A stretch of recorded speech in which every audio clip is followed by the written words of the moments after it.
بسم اللہ الرحمن الرحیم۔ 28واں خط، اندھے کی لکڑی۔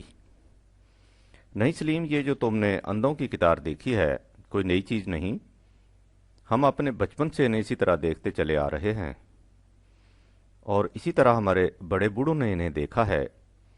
بس فرق اتنا ہے کہ اس زمانے میں ان کی تعداد کم تھی، اب زیادہ ہو گئی ہے۔ نیز اس وقت سب سے آگے چلنے والے کو کچھ نہ کچھ نظر آیا کرتا تھا، اب وہ بھی بالکل اندھا ہو چکا ہے اور محض قیاس اور مدت دراز کی مشق کے زور پر اپنے جیسے اندھوں کی رہنمائی کرتا ہے۔ جب میں نے انہیں دیکھا تھا تو سب سے آگے ایک اور اندھا ہوا کرتا تھا، اس کے مرنے پر اس کے پچھلے اندھے کو ترقی پروموشن مل گئی اور وہ ان کا رہنما بن گیا، اور لائن کے آخر میں دو چار اندھوں کا اور اضافہ ہو گیا۔ اگلے کی لکڑی پچھلے کے لیے دلیل راہ یا مشعل راہ بن گئی، جس طرف اگلا مڑا پچھلے بھی مڑ گئے، جہاں وہ ٹھہرا یہ بھی ٹھہر گئے۔ جس قسم کی آواز اس نے نکالی انہوں نے بھی اس کی نقل اتار دی۔ یہ ٹھیک ایک وقت پر بھیک مانگنے نکلتے ہیں اور دن بھر متعین راستوں پر چلتے شام کو واپس چلے جاتے ہیں۔ یہی ان کی مقررہ روش ہے جس پر یہ عمر بھر چلتے رہتے ہیں اور چلتے چلتے بالآخر قبر تک پہنچ جاتے ہیں، اور چونکہ ساتھ کے ساتھ قطار میں اضافہ ہوتا رہتا ہے اس لیے ان کا یہ سلسلہ دراز ختم نہیں ہوتا۔ پہلے دن سے ایسا ہی ہوتا چلا آ رہا ہے اور آج بھی وہی کچھ ہو رہا ہے۔ اندھے بدلتے جاتے ہیں لیکن ان کی قطار بدستور قائم رہتی ہے۔ نہ ان کی روش میں فرق آتا ہے، نہ راستوں میں تبدیلی، نہ ان کی آواز بدلتی ہے نہ رفتار۔ جب کسی پچھلے سے پوچھئے کہ تم اس راستے پر کیوں جا رہے ہو تو وہ اطمینان سے کہہ دیتا ہے کہ اس لیے کہ مجھ سے آگے چلنے والا اسی راستے پر جا رہا ہے، اور جب سب سے آگے چلنے والے سے پوچھئے تو وہ کہہ دیتا ہے کہ میں نے جس کی جگہ لی ہے وہ اسی راستے پر چلا کرتا تھا، اور چونکہ وہ پیشرو مر چکا ہوتا ہے اس لیے آپ کسی سے پوچھ ہی نہیں سکتے کہ وہ اس راستے پر کیوں چلا کرتا تھا۔ غور کرنے پر تمہیں نظر آ جائے گا سلیم کہ اندھوں کی ایک قطار ہے جو شاہراہ انسانیت پر روز اول سے آج تک مسلسل و متواتر چلی آ رہی ہے۔ جب کوئی آنکھوں والا ان سے کہتا ہے کہ تم جس راستے پر جا رہے ہو وہ غلط ہے تو وہ یہ کہہ کر آگے بڑھ جاتے ہیں کہ ہم نے اپنے بڑوں کو اسی راستے پر چلتے دیکھا ہے اس لیے ہم اسی راستے پر چلتے جائیں گے۔ ان آنکھوں والوں میں سب سے پہلے ہمارے سامنے حضرت نوح آتے ہیں۔ انہوں نے ان اندھوں سے کہا، وَلَا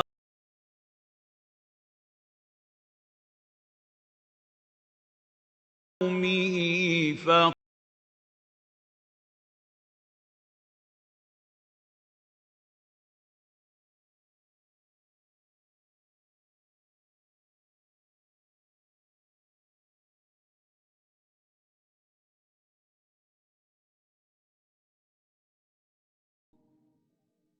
23/23۔ تم صرف قوانین خداوندی کی اطاعت اور محکومی اختیار کرو، اس کے سوا کوئی صاحب اقتدار ہستی ایسی نہیں جس کی تم اطاعت کرو۔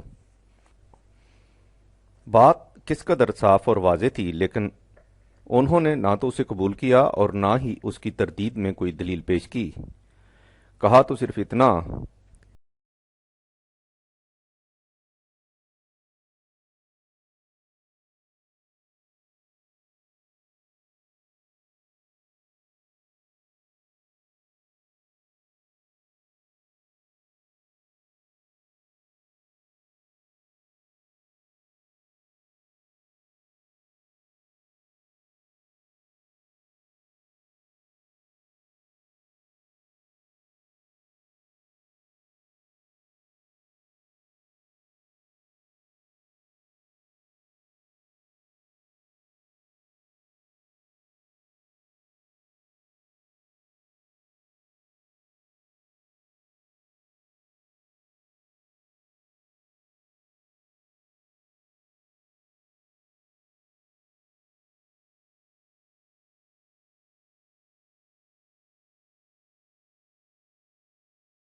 اجداد میں سے کسی سے یہ بات نہیں سنی، اس لیے ہم اسے سننے کے لیے تیار نہیں۔ یعنی یہ نہیں کہ جو بات تم کہتے ہو اس میں ہمارے نزدیک یہ غلطی اور یہ سقم ہے، بلکہ یہ کہ جس راستے کی طرف تم بلاتے ہو، کیونکہ ہم سے پہلے اندھے اس راستے پر نہیں چلا کرتے تھے، اس لیے ہم بھی اسے اختیار نہیں کر سکتے۔ ہم اسی روش پر چلتے جائیں گے جس روش پر وہ چلا کرتے تھے۔ حضرت نوح کے بعد ہم حضرت صالح کو دیکھتے ہیں۔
گیارہ بٹا 62۔ جن معبودوں کی پرستش ہمارے آباء و اجداد کیا کرتے تھے تو ہمیں ان کی پرستش سے روکتا ہے۔ یعنی وہی آباء جنہوں نے حضرت نوح اور حضرت ہود کے زمانے میں صحیح روش اختیار کرنے سے انکار کر دیا تھا، اب ان کے لیے دلیل اور سند بن گئے۔ اس کا مطلب یہ ہے کہ جو اندھا پہلے مر جائے وہ بعد میں آنے والوں کے لیے آنکھوں والا بن جاتا ہے۔ اس کے بعد ہمارے سامنے حضرت ابراہیم علیہ السلام آتے ہیں۔ وہ اپنے باپ اور قوم سے کہتے ہیں کہ ما حاضح التماثیل التی انتم لہا عاکفون، 21/52۔ ان مورتیوں کی حیثیت کیا ہے جن سے تم یوں چمٹے بیٹھے ہو؟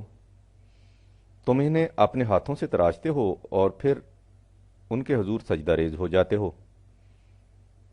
سوچو کہ اس روش میں عقل اور انسانیت کی کوئی رمق تک بھی ہے؟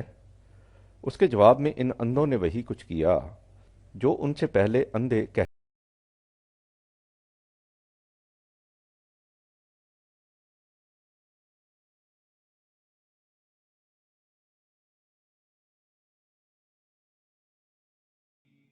21/53۔ انہوں نے کہا کہ ہم نے اپنے آباء و اجداد کو انہی کی پرستش کرتے دیکھا ہے، اس لیے ہم بھی ان کی پرستش کرتے ہیں۔ ہم اپنے اسلاف کے راستے کو چھوڑ کر کوئی اور راستہ اختیار کرنے کے لیے تیار نہیں۔ اس جواب پر حضرت ابراہیم علیہ السلام کو غصہ تو بہت آیا، اور ہر سمجھدار کو غصہ آئے گا، لیکن ان عقل کے اندھوں سے اس سے زیادہ اور کیا کہا جا سکتا تھا۔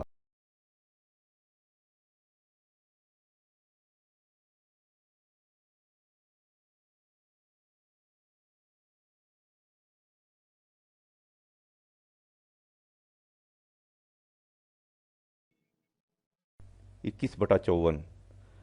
تم اور تمہارے اسلاف کس قدر کھلی ہوئی گمراہی میں تھے، لیکن کھلی ہوئی گمراہی تو اسے ہی نظر آ سکتی ہے جو اپنی آنکھوں سے کام لے۔ جو آنکھیں بند کیے اگلے اندھے کی لکڑی کے سہارے چلا جا رہا ہو، اسے غلط اور صحیح راستے میں تمیز کس طرح ہو سکتی ہے؟ اور دیکھو سلیم، قوم مدین سے حضرت شعیب کیا کہہ رہے ہیں۔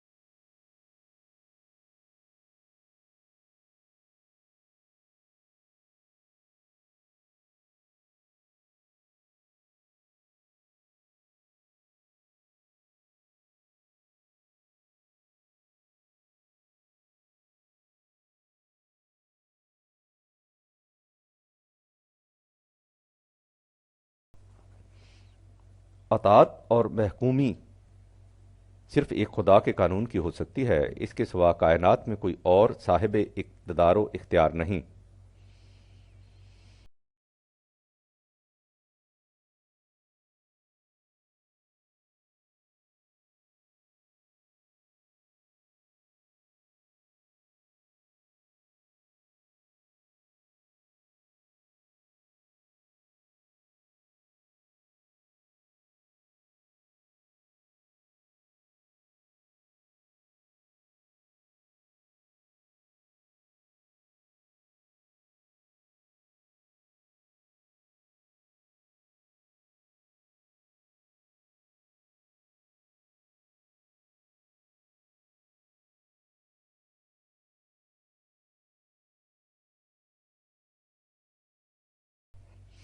اے شعیب، کیا تمہاری صلات تمہیں اس کا حکم دیتی ہے کہ ہم ان کی پرستش چھوڑ دیں جن کی پرستش ہمارے آباء و اجداد کرتے تھے؟ وہی اندھے کی لکڑی۔ دعوت حق و صداقت کے جواب میں یہی کچھ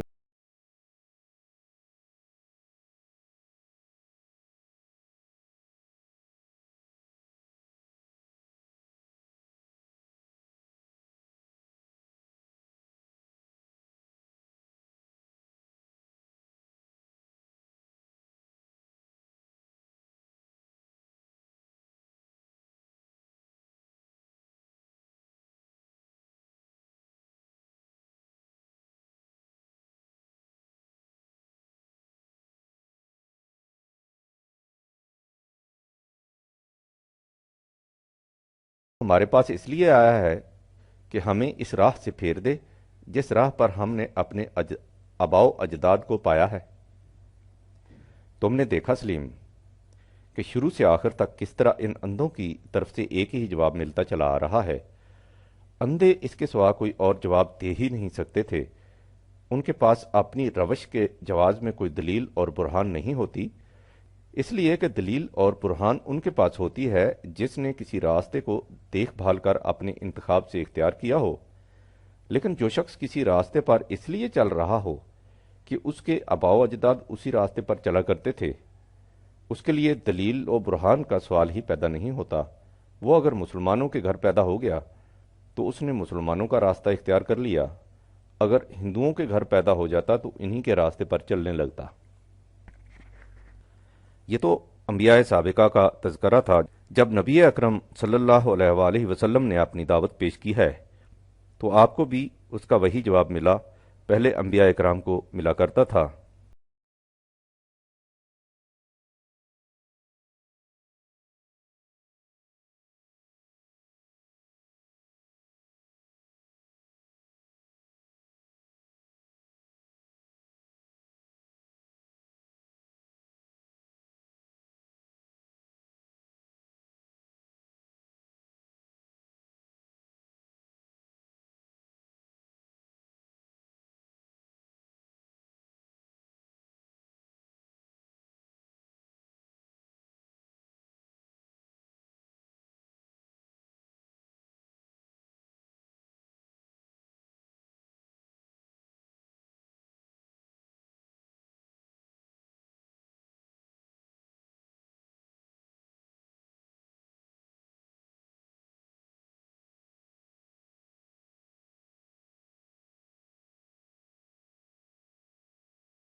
ٹھتیس بٹا سات جو کچھ یہ کہتا ہے ہم نے اسے اپنے پچھلے مسلک و مذہب میں کہیں نہیں سنا، اس لیے اس کی بات سچی نہیں ہو سکتی۔ ان ھذا الا اختلاق، 38/7 یہ محض بناوٹ ہے، اس کا خود ساختہ دعویٰ ہے۔ حق و صداقت کا راستہ وہی ہے جس پر ہم اپنے اسلاف کی تقلید میں چلتے آ رہے ہیں، غرضے کہ حضرت نوح ہوں یا ہود، حضرت صالح ہوں یا شعیب، حضرت موسیٰ ہوں یا نبی آخر الزماں صلی اللہ علیہ وآلہ وسلم، ہر آنکھوں والے کو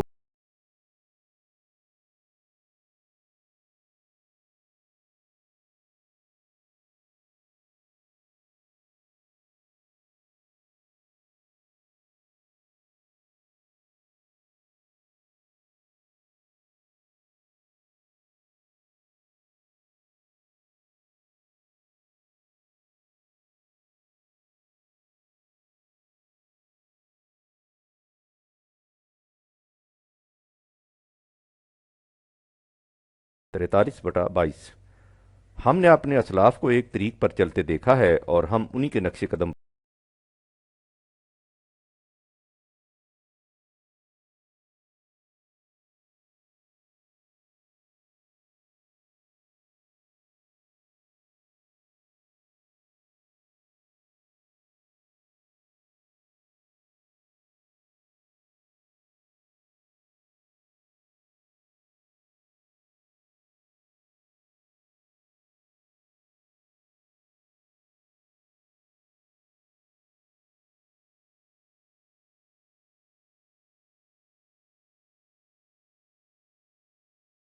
'رہے کہ جس راستے کی طرف ہم دعوت دیتے ہیں، اگر وہ راستہ تمہارے اسلاف کے راستے سے زیادہ واضح، صحیح اور روشن اور یقینی طور پر منزل کی طرف لے جانے والا ہو، تو کیا تم پھر بھی اسلاف ہی کے راستے کو ترجیح دو گے؟ وہ کہتے کہ ہمارے لیے مقابلہ اور انتخاب کا سوال ہی پیدا نہیں۔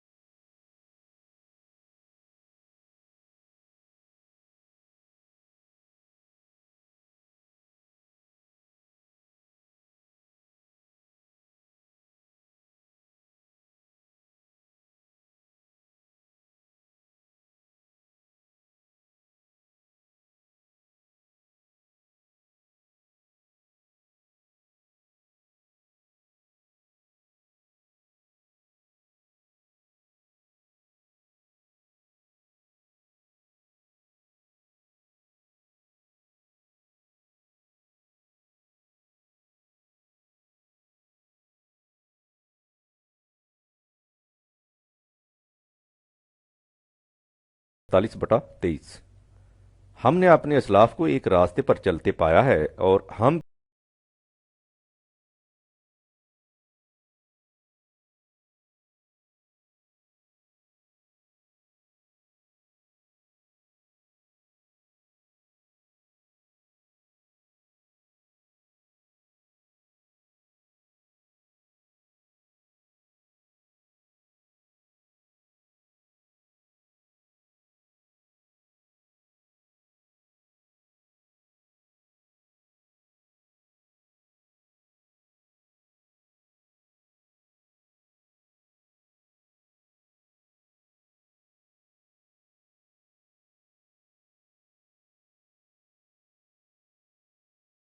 پانچ بٹا 104 اگر صورت یہ ہو کہ تمہارے آباء و اجداد کو حقیقت کا کچھ علم نہ ہو اور وہ ساری عمر غلط راستے پر چلتے رہے ہوں، تو کیا تم پھر بھی انہی کے نقش قدم پر چلتے رہو گے؟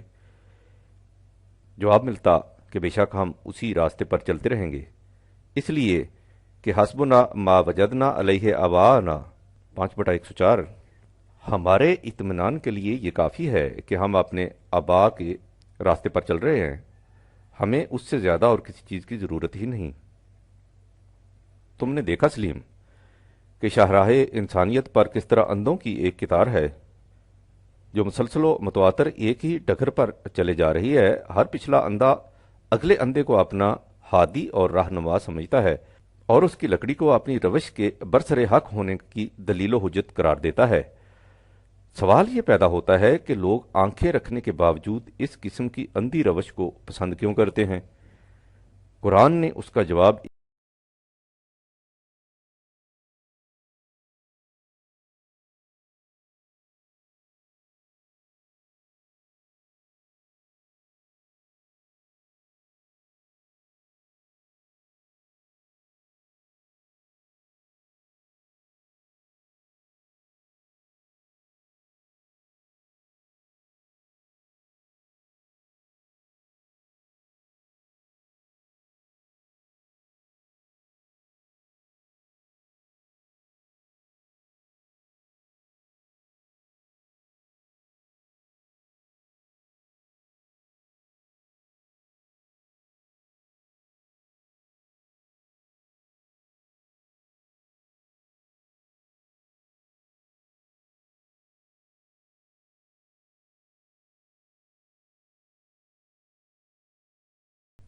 اسی طرح ہم نے جس قوم کی طرف بھی کوئی رسول بھیجا تو اس قوم کے مترفین نے یہی کہا کہ ہم اپنے آباء و اجداد کو ایک روش پر چلتے پایا ہے اور ہم انہی کے نقش قدم پر چلتے جائیں گے۔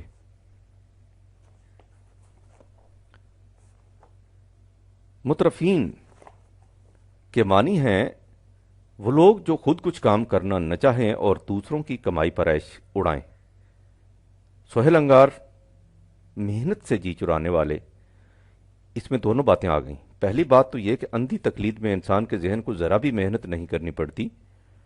سوچ سمجھ کر راستہ اختیار کرنے کے لیے انسان کو ذہنی کاوش اور فکری جدوجہد کرنی پڑتی ہے۔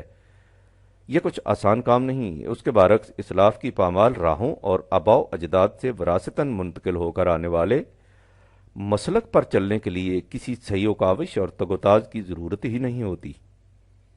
کوئی سوال سامنے آئے، اس کے متعلق بس اتنا بتانے کی ضرورت ہوتی ہے کہ اس باب میں فلاں امام نے یہ کہا ہے اور فلاں بزرگ کا یہ ارشاد ہے، اور یہ ظاہر ہے کہ اس کے لیے کوئی فکری کاوش درکار نہیں ہوتی۔ یہی وجہ ہے کہ ایسی قوموں میں سب سے بڑا عالم وہ ہوتا ہے جسے سب سے زیادہ حوالے ریفرنسز یاد ہوں، یعنی جو سب سے بڑا کیٹلاگر ہو وہ سب سے بڑا عالم ہوتا ہے۔ اس کے لیے صرف حافظہ، میموری کی ضرورت ہوتی ہے، فکر، انٹلیکٹ کی ضرورت قطعاً نہیں ہوتی۔ دوسرے یہ کہ اس روش سے روٹی بڑی آسانی سے مل جاتی ہے۔ عوام جس راستے پر چل رہے ہوں آپ اس کی تائید کرتے جائیے، پھر دیکھیے کہ کس طرح آپ کی پرستش ہوتی ہے۔ یہ جو تم بڑی بڑی مقدس دکانیں دیکھ رہے ہو اور ان کی بکری پر اس قدر متعجب ہوتے ہو، تو ان کی تجارت کا راز، ٹریڈ سیکرٹ ہی یہ ہے کہ عوام کو مطمئن اور خوش رکھا جائے، اور عوام کے خوش رکھنے کا طریقہ یہ ہے کہ ان سے کہا جائے کہ جس راستے پر تم اور تمہارے آباء و اجداد چلتے آ رہے ہیں وہ راستہ سیدھا جنت میں لے جانے کا ہے۔ تجارت کا دوسرا راز یہ ہے کہ ہم پیشہ لوگ آپس میں کتنی ہی سر پھٹول کیوں نہ کریں، جو ہی کوئی باہر کا آدمی اس پیشہ کے خلاف کچھ کہے سب اس کی مخالفت میں متحدہ محاذ بنا لیں۔ یہ جو تم مختلف پیشوں، پروفیشنز والوں کی یونینز دیکھتے ہو، ان کی وجہ جامعیت اپنے پیشے کے مفاد کا تحفظ ہوتا ہے۔ یہی وہ چیز ہے جو مذہبی مترفین کو باہمدگر مربوط رکھتی ہے۔ اس حقیقت کو حضرت ابراہیم نے بڑے لطیف انداز میں بیان کیا تھا جب انہوں نے بتخانہ کے منتریوں، مذہبی پیشواؤں سے کہا کہ تم میں سے اکثر ایسے ہیں جو جانتے ہیں کہ بتوں کی حقیقت کیا ہے، لیکن اس کے باوجود اس کے خلاف لب کشائی نہیں کرتے، کیونکہ ان بتوں کی وجہ سے ان کا مذہبی جتھا بنا ہوا ہے۔ اگر اس جتھا میں کمزوری آ جائے تو یہ جو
ابراہیم نے کہا کہ تم نے خدا کو چھوڑ کر بت پرستی اس لیے اختیار کر رکھی ہے کہ اس سے دنیاوی زندگی میں تم میں باہمی ربط اور پیوستگی قائم رہتی ہے، اس سے تمہارا جتھا بنا ہوا ہے،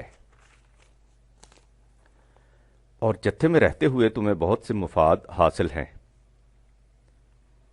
اس جتھے کو مضبوط رکھنے کے لیے ان کی ٹیکنیک یہ ہوتی ہے کہ جو ہی انہیں کسی طرف سے کوئی خطرہ محسوس ہوا انہوں نے یہ کہہ کر عوام کو بھڑکانا شروع کر دیا کہ دیکھنا یہ شخص تمہارے دین میں فتنہ پیدا کرتا ہے، یہ تمہیں اس روش سے ہٹانا چاہتا ہے جس پر تمہارے آباء و اجداد چلتے تھے، یہ کہتا ہے کہ تمہارے اسلاف گمراہ تھے، اگر تم نے اس فتنہ کا سر نہ کچلا تو یہ تمہارے معبودوں کو تباہ کر کے رکھ دے گا۔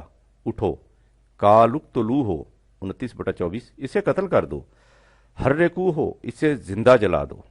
ونسرو آلہتکم 21/68، اور اس طرح اپنے معبودوں کا بول بالا کر دو۔ یہی وہ حربہ ہے جسے فرعون نے حضرت موسیٰ کے خلاف استعمال کرنا چاہا تھا۔ حضرت موسیٰ نے اس سے کہا کہ فارسل معانا بنی اسرائیل ولا تعذبہم 20/47، تم بنی اسرائیل پر ظلم و ستم سے باز آ جاؤ اور انہیں ہمارے ساتھ جانے دو تاکہ یہ آزادی کی فضاؤں میں سانس لے سکیں۔ بجائے اس کے فرعون اس نکتہ پر بات کرتا، اس نے بات کا رخ بدل کر چاہا کہ حضرت موسیٰ کو خاردار جھاڑیوں میں الجھا دیا جائے۔ فرعون کے دربار میں اس کے امراء و وزراء بیٹھے تھے۔ یہ ظاہر ہے کہ وہ خود بھی باطل پرست تھے اور ان کے آباء و اجداد بھی گمراہ۔ فرعون نے حضرت موسیٰ سے کہا کہ یہ بتاؤ کہ فما بال القرون الاولی 20/51، جو لوگ پہلے گزر چکے ہیں یعنی ان امراء و وزراء کے اسلاف، وہ کس حال میں ہیں؟ ان کے متعلق تمہارا کیا خیال ہے کہ وہ جنت میں ہیں یا جہنم میں؟ صاف ظاہر ہے کہ اس سوال سے فرعون کے پیش نظر کیا شرارت تھی، لیکن اسے یہ معلوم نہیں تھا کہ اس کے سامنے کون ہے۔ اس کے سامنے تھا خدا کا رسول، جو ایسے مقامات کی نزاکتوں سے خوب واقف ہوتا ہے۔ حضرت موسیٰ نے اس کے جواب میں کہا، علمھا عند ربی فی کتاب لا یضل ربی ولا ینسیٰ 20/52، اس کا علم میرے رب کے ہاں مکافات عمل کے رجسٹر میں درج ہے۔ وہ اس باب میں نہ بھولتا ہے نہ غلطی کرتا ہے، ان کا معاملہ اس کے ساتھ ہے۔ تم مجھے بتاؤ کہ بنی اسرائیل کو میرے ساتھ جانے دیتے ہو یا نہیں؟ یہی کچھ مترفین کا طبقہ پہلے کرتا تھا، یہی کچھ وہ آج کرتا ہے۔ جو ہی کسی نے ان سے کہا کہ جس روش پر تم چل رہے ہو اور عوام کو چلا رہے ہو اس کے متعلق اتنا تو دیکھ لو کہ یہ قرآن کے مطابق صحیح ہے یا غلط، تو انہوں نے عوام کو بھڑکانا شروع کر دیا کہ اقتلوا حرکو، پکڑ لو جانے نہ دو، یہ فتنہ ہے، اس کا سر کچل دو۔ مقصد اس سے صرف یہ کہ کہیں ان کی بے صبری کا پول نہ کھل جائے اور جو عیش محنت کیے بغیر حاصل ہیں ان پر زد نہ پڑے۔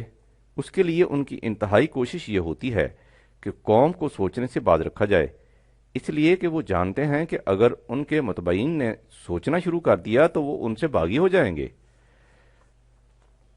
لیکن اس سے سلیم اتنا ہی نہیں ہوتا، قوم وقتی طور پر سوچنا چھوڑ دیتی ہے، اس کا اثر بہت دوررس اور اس کے نتائج بڑے تباہ کن ہوتے ہیں۔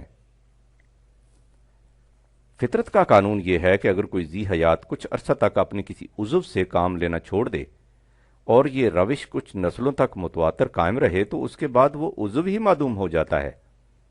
تمہیں یاد ہے نئی دہلی میں گول ڈاکخانہ کے قریب ایک اندھا لڑکا بھیک مانگا کرتا تھا۔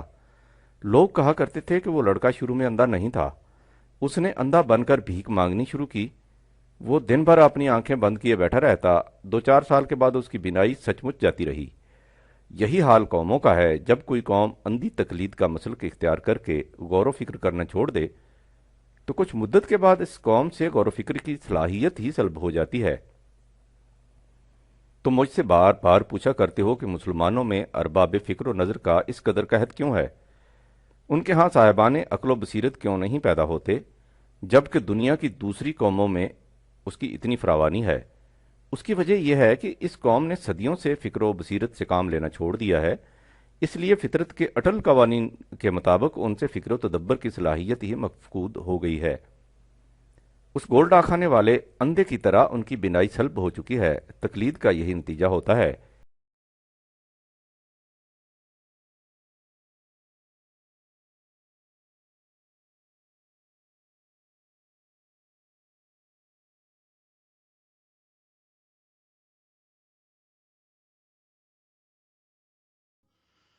چھتیس بٹا سات، ان کی گردنوں میں ایسے توق ڈال دیے جاتے ہیں جن سے ان کے سر اٹھے رہ جاتے ہیں اور اپنی گردن تھوڑی سے نیچے کر نہیں سکتے، اس لیے انہیں اپنے سامنے کا راستہ دکھائی